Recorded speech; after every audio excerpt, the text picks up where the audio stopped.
पिछले लेक्चर्स में हमने डिफरेंट सॉफ्टवेयर्स के बारे में देखा और साथ में कुछ हमने कंपैरिजन भी किया। एक बात मैं आपको फिर से रिपीट करना चाहता हूँ कि आपके पास सॉफ्टवेयर कोई भी अवेलेबल हो जो फिल्म मेकिंग की, पोस्ट प्रोडक्शन की या वीडियो एडिटिंग की जो कन्वेंशंस हैं वो हमेशा से सेम ही रहेंगी। हर सॉफ्टवेयर वही काम कर सकता है जो कि दूसरा सॉफ्टवेयर भी कर सकता है। कुछ टूल्स डिफरेंट हो सकते हैं, कुछ कीज़ डिफरेंट हो सकती हैं, लेकिन जो बेसिक कन्वेंशन है वो हमेशा से सेम ही रहेंगी। तो अभी हम जानते हैं एडोबी प्रीमियर के बारे में। जी, एडोबी प्रीमियर हमारा इंस्टॉल हो चुका है और इंस्टॉल होने के बाद आपके पास कुछ इस तरह की आपके पास इंटरफेस आएगा जिसमें आपके पास न्यू प्रोजेक्ट और ओपन प्रोजेक्ट मेजरली आपके पास यहाँ पर ये आ रहा है। और यहाँ पर आपके पास फर्दर जो प्रोजेक्ट आपके ऑलरेडी आपने रिसेंट खोले होते हैं तो उनकी भी एक लिस्ट आपके पास यहाँ पर आ जाती है। न्यू प्रोजेक्ट, ऑब्वियसली जब आप नए प्रोजेक्ट पे काम करेंगे तो आपको न्यू प्रोजेक्ट क्रिएट करना होगा। और अगर आप किसी एग्जिस्टिंग प्रोजेक्ट पे काम करना चाहते हैं तो आप ओपन प्रोजेक्ट से जाके जहाँ पर भी आपने जिस लोकेशन पे उसको सेव किया हुआ है आप उसको वहाँ पे ओपन कर सकते हैं। अभी हम न्यू प्रोजेक्ट बनाने लगे हैं, लेकिन इससे पहले मैं आपको बता दूं कि आपने अपने प्रोजेक्ट को सेव कहाँ पे किस तरीके से करने हैं जहाँ पर आपने अपने सारे एसेट्स ऑर्गेनाइज किए होते हैं। जी, सबसे पहले तो आप यहाँ पर एक फोल्डर बनाएंगे जो प्रोजेक्ट आप शुरू करने लगे हैं उसको उस नाम से। मैं यहाँ पर एक न्यू फोल्डर बनाने लगा हूँ और अभी हम इसका नाम रखते हैं DG स्किल्स। और चले हम इसमें 1 2 3 ऐड कर देते हैं। मैं यहीं से इस नाम को कॉपी कर लेता हूँ ताकि आगे प्रोजेक्ट नेम डिसाइड करने में मुझे जस्ट इसको कॉपी पेस्ट करना हो और मेरे मेन फोल्डर और प्रोजेक्ट का नाम सेम हो जाए। मैं इस फोल्डर के अंदर गया, यहाँ पर मैं एक दो फोल्डर्स और बनाऊँगा और ऑब्वियसली ये मेरा प्रोजेक्ट शुरू करने से पहले के फोल्डर होंगे जिसके अंदर मैं डाटा के नाम से बना सकता हूँ या मैं इसको वीडियो के नाम से बना सकता हूँ, क्योंकि मेरे पास जितना भी फिल्म किया हुआ जो भी एसेट है वीडियो का वो मैं उसको वीडियो के अंदर यहाँ पर सेव करूँगा। इसी तरह से अगर आपके पास ऑडियो अलग से है तो आप उसको ऑडियो का भी फोल्डर बना सकते हैं अलग से। और अगर आपको कुछ और भी साथ में चीज़ें, कुछ रेफरेंस वगैरह रखनी है आप डाटा के अंदर सेव कर सकते हैं। और अगर आपको किसी फोल्डर की ज़रूरत नहीं है आप शुरू में ही उसको जाके अपना यूज़ करें, आप सिर्फ वीडियो और ऑडियो से काम चला सकते हैं। एक फोल्डर यहाँ पर हमारे पास बन जाएगा प्रोजेक्ट का और इसके अंदर हमारे पास एडोबी प्रीमियर की प्रोजेक्ट फाइल सेव होगी। हमने प्रोजेक्ट का फोल्डर अलग इसलिए भी बनाया क्योंकि जब आप प्रोजेक्ट सेव करते हैं तो आपके पास बैक एंड पे कुछ और सब फोल्डर्स बन जाते हैं, कुछ और एडोबी प्रीमियर का सॉफ्टवेयर कुछ पीछे वर्किंग कर रहा होता है जिसमें हमारे पास ऑडियो कन्फर्मेशन है या हमारे पास कुछ ऑटो सेव है, कुछ रेंडर फाइल्स हैं, तो आगे फर्दर वो फोल्डर्स बना देता है। तो इसके लिए बेहतर ये है कि आपका एक्स्ट्रा फोल्डर आपके रूट पे ना पड़े हुए हो, आपका एक प्रोजेक्ट का फोल्डर सेपरेट हो और उसके अंदर आपके पास सारे फोल्डर्स वहाँ पर हों। हम दोबारा सॉफ्टवेयर में जाते हैं और जैसे कि हमने न्यू प्रोजेक्ट बनाना था, हमने न्यू प्रोजेक्ट को क्लिक किया, मेरे पास कुछ इस तरह से विंडो खुल गई एक। और इसमें मेरे पास जो सबसे मेजर इसमें इम्पॉर्टेंट जो है वो एक तो नेम है और लोकेशन है। लोकेशन वो है जहाँ पे मैंने प्रोजेक्ट को सेव करना है। तो यहाँ पर ब्राउज़ को मैं क्लिक करूँगा और ब्राउज़ के बाद जहाँ पे मेरा फोल्डर, जहाँ पे मैंने अपने एसेट्स रखे थे, मैं वहाँ पे जाऊँगा जहाँ पे मैंने फोल्डर भी बनाया था, DG स्किल्स 1 2 3, और यहाँ से इस प्रोजेक्ट फोल्डर को सिलेक्ट कर लूँगा। यहाँ पे मेरे पास ऑप्शन है सिलेक्ट फोल्डर, इसको मैंने क्लिक किया। अब यहाँ पे देख सकते हैं वो जो पाथ पहले था वो बदल चुका है और इस वक्त मेरे पास मेरे डिज़ायर्ड पाथ पे प्रोजेक्ट सेव होने लगा है। बाय डिफ़ॉल्ट प्रोजेक्ट का नेम अनटाइटल्ड आ रहा होता है, जो कि आपने बिल्कुल ऐसे नहीं रखना। आप अपने ही जिस नाम से आपने अपना मेन फोल्डर बनाया था या जिस नाम से आप प्रोजेक्ट रखना चाहते हैं, मैंने शुरू में इसको कॉपी कर लिया था, यहाँ पर मैंने इसको पेस्ट किया। तो DG स्किल 1 2 3 आप चाहें तो इसको मैनुअली भी लिख सकते हैं। ये आपके पास नेम यहाँ पर DG स्किल्स 1 2 3 और ये उसका पाथ आपके पास यहाँ पे शो हो रहा है। अगर आप थोड़ा सा नीचे नज़र डालें तो यहाँ पर आपके पास कुछ और भी ऑप्शंस हैं। जनरल का टैब है, स्क्रैच डिस्क का है, इंजस्ट सेटिंग है। इनको फर्दर हम मज़ीद डिटेल में देखेंगे, जस्ट एक गो थ्रू कर लेते हैं। इस वक्त मेरे पास यहाँ पर ये रेंडरर की ऑप्शन है। अगर आपके पास ग्राफिक्स कार्ड लगा हुआ हो तो यहाँ पर आप ऑप्शंस को चेंज कर सकते हैं। अगर आपके पास ग्राफिक्स कार्ड नहीं है तो सिर्फ आप सॉफ्टवेयर ओनली पे उसको रख सकते हैं, तो इससे आपकी वीडियो प्रोसेसिंग की स्पीड पे फ़र्क पड़ेगा। और ये कुछ डिस्प्ले फॉर्मेट हैं कि वीडियो का फॉर्मेट किस तरह से आपके पास आएगा, टाइम कोड वगैरह किस तरह से होंगे, इनको फर्दर हम आगे डिस्कस करेंगे। इन दो चीज़ों को आपने इस वक्त माइंड में रखना है और इसको आपने सही पाथ देने के बाद, सही नाम देने के बाद यहाँ से आप इसको ओके करेंगे तो आपके पास कुछ इस तरह से इंटरफेस ओपन हो जाएगा। जैसे कि हमने पहली दफ़ा प्रीमियर ओपन किया है तो इसने हमें एक यहाँ पर लर्निंग का टैब दे दिया है, और इस वक्त ये जो वर्क स्पेस है बेसिकली एक लर्निंग की ही सिलेक्ट है। वर्क स्पेस क्या है ये अभी थोड़ी देर में मैं आपको बताता हूँ। उससे पहले हम इन विंडोज़ पे नज़र मार लें, क्योंकि सबसे पहले हमारे पास ये जो खुला है हमें ये जानना ज़रूरी है कि कौन सी विंडो का क्या रोल है। तो इस वक्त जो ये विंडो खुली है ये इस वक्त लर्निंग वर्कस्पेस की वजह से खुली हुई है, और इसमें कुछ बेसिक आपके पास ट्यूटोरियल्स वगैरह हैं, आप ज़रूर इसको भी गो थ्रू करें और इसमें भी आपको कुछ सीखने के लिए चीज़ें मिलेंगी। इसके अलावा जब आप अपना काम शुरू करने लगते हैं सबसे इम्पॉर्टेंट विंडो आपके पास है प्रोजेक्ट विंडो। मैं इसको यहाँ पे क्लिक करता हूँ, और जिस तरह ये अलग अलग विंडोज़ अलग अलग टैब्स बने हुए हैं उनके सिलेक्शन का आपको इस तरह पता चलेगा कि इनकी साइड पे एक बॉर्डर बन जाएगा ब्लू कलर का। इस वक्त मेरे पास प्रोजेक्ट विंडो सेलेक्ट है। इस प्रोजेक्ट के आगे आपको उस प्रोजेक्ट का नाम भी नज़र आ रहा है जो कि हमने सेव किया था। ये इस वक्त मेन विंडो है आपके पास, सबसे पहली विंडो जहाँ जब आप काम शुरू करते हैं। इसमें आपने अपने सारे एसेट्स जो भी वीडियो है जो भी ऑडियो है वो आप इसके अंदर इंपोर्ट करेंगे। इसके अंदर आप फर्दर बिन्स भी बना सकते हैं, फर्दर फोल्डर्स भी बना सकते हैं, जिस तरह से बैक एंड पे हमने हार्ड ड्राइव के अंदर बनाई थी। इसको डिटेल में हम एक्सप्लोर करेंगे। हम पहले अपनी ये विंडोज़ देख लें, टैब्स देख लें सारे। इसके बाद मेरे पास है सोर्स विंडो। जो सोर्स विंडो है बेसिकली आपकी मेन विंडो है, जिसमें आप अपना जितना भी आपके पास वीडियोज़ हैं या ऑडियो है इंपोर्ट करने के बाद जब आप ओपन करते हैं उनको, बेसिकली वो इस विंडो के अंदर ओपन होगी, और उसके बाद आप यहाँ से उनकी सिलेक्शन कर सकते हैं। यहाँ से ही आप बेसिकली एक वीडियो के अंदर से जितना पोर्शन आपको चाहिए हो इस विंडो के अंदर से आप इन टूल्स की मदद से या कुछ शॉर्टकट्स की वजह से आप यहाँ से सिलेक्ट कर सकते हैं। इसके बाद आप जब सिलेक्शन कर लेते हैं फिर आप जाते हैं अपनी टाइमलाइन पे। ये मेरे पास टाइमलाइन विंडो है, आप देख सकते हैं।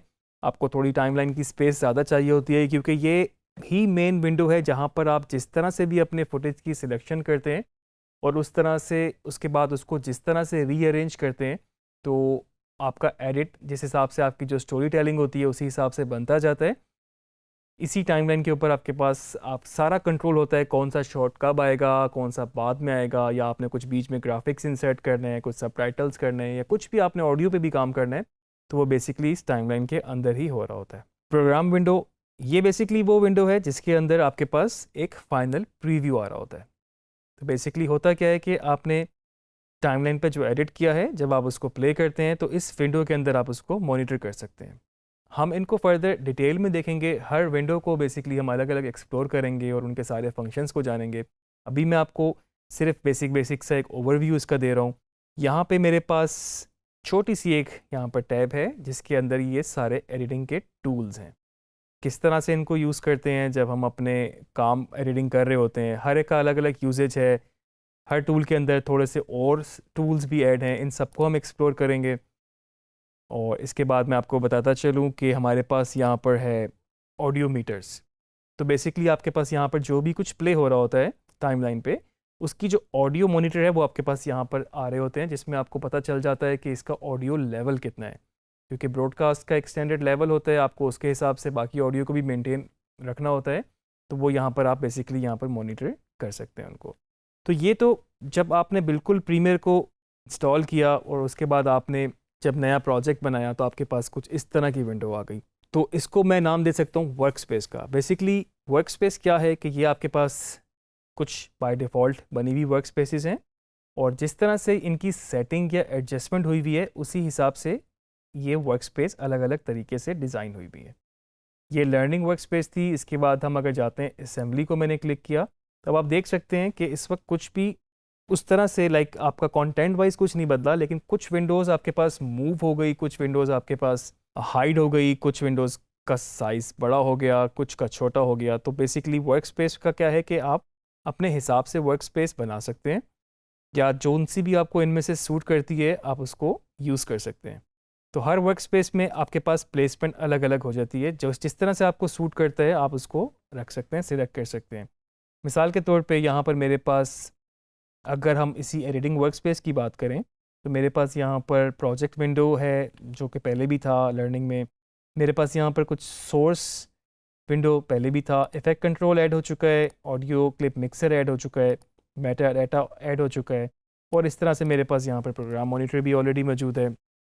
अगर मैं चाहता हूँ कि मुझे इनमें से कुछ वर्क स्पेस को चेंज करना है, मुझे may be Meta data use करना ही ना हो, या मुझे ऑडियो क्लिप मिक्सर की अभी इस स्टेज पे ज़रूरत नहीं है, तो मैं उसको बाद में भी लेकर आ सकता हूँ। बाद में किस तरह लेकर आ सकता हूँ? यहाँ पे मेरे पास विंडो के टैब में जाके मेरे पास जिन चीज़ों पे टिक हुआ हुआ है बेसिकली, वो इस वक्त आपके पास यहाँ पर ओपन हुई हुई है, और जिन पे नहीं हुआ हुआ और अगर आप उनको यूज़ करना चाहते हैं, आप उन पे अगर क्लिक करेंगे वो आपके पास यहाँ पर फर्दर खुलती जाएंगी। मैं बात कर रहा था अपनी वर्क स्पेस बनाने का, तो मैं आपको एक तरीका बता देता हूँ कि किस तरीके से आप इसको अपनी वर्क स्पेस बना सकते हैं। मैं एक नई वर्क स्पेस बनाता हूँ आपके लिए, और ये वर्क स्पेस वो है जो कि मैं ख़ुद यूज़ करता हूँ अपने तरीके से। तो मैं आपको बताता हूँ कि किस तरीके से मैं वर्क स्पेस यूज़ करता हूँ। सबसे पहले तो जो चीज़ें मुझे नहीं चाहिए मैं उनको बंद कर दूँ। मुझे मीडिया ब्राउज़र नहीं चाहिए क्योंकि मैं किसी और तरीके से इंपोर्ट करता हूँ, हम आगे डिस्कस करेंगे। लाइब्रेरीज़ मुझे नहीं चाहिए होता, इन्फो नहीं चाहिए, मुझे इफ़ेक्ट चाहिए होता है, अभी मैं इसको यहीं पर रखता हूँ। मार्कर्स नहीं चाहिए, तो जो जो चीज़ मुझे नहीं चाहिए उसको मैंने बंद कर दिया। और प्रोजेक्ट विंडो मेरे पास, क्योंकि एक दफ़ा मैंने चीज़ों को इंपोर्ट कर लिया, मुझे बार बार इंपोर्ट करने की ज़रूरत नहीं होती, तो मैं इसको यहाँ पे रखता हूँ प्रोजेक्ट को। अच्छा, अब आप देखें मैंने जस्ट इसको यहाँ पर क्लिक किया था और इसी टैब को यहाँ से पकड़ के माउस से मैंने इसको मूव किया, तो ये मुझे फर्दर ऑप्शंस दे रहा है कहाँ पर मैं इनको प्लेस कर सकता हूँ। मतलब इस इफ़ेक्ट विंडो को अगर मैं चाहूँ तो मैं इसको यहाँ भी रख सकता हूँ। ये मुझे ऑप्शंस दे रहा है, यहाँ भी आ सकती है, यहाँ भी आ सकती है। अब आपने अपने हिसाब से वर्क स्पेस बनानी है, तो जहाँ पर आपको सूट करता है आप इसको मूव कर सकते हैं। मैं इसको यहाँ पे मूव कर रहा हूँ इस वाली विंडो के अंदर। प्रोजेक्ट विंडो मेरे पास यहाँ आ गई, आप देख सकते हैं यहाँ से 2 टैब मैंने मेजर मूव कर दिए ऊपर। ऑटोमेटिकली मेरी टाइमलाइन जो है इस वक्त बड़ी हो गई है। तो टाइमलाइन की आपको हमेशा से ज़रूरत होती है कि क्योंकि आपने बहुत ज़्यादा काम करना होता है, अगर आपकी प्रोजेक्ट की ड्यूरेशन ज़्यादा है तो आपकी टाइमलाइन बढ़ती जाएगी, तो इसलिए आपको ज़रा इसके लिए स्पेस ज़्यादा चाहिए होती है।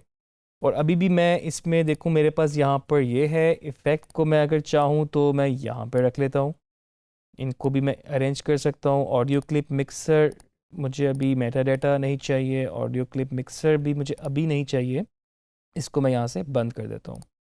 इफ़ेक्ट कंट्रोल है, सोर्स है, तो ये मैंने उसमें से जो कि एक वर्क स्पेस थी मेरे पास, मैंने इसको चेंज कर दिया।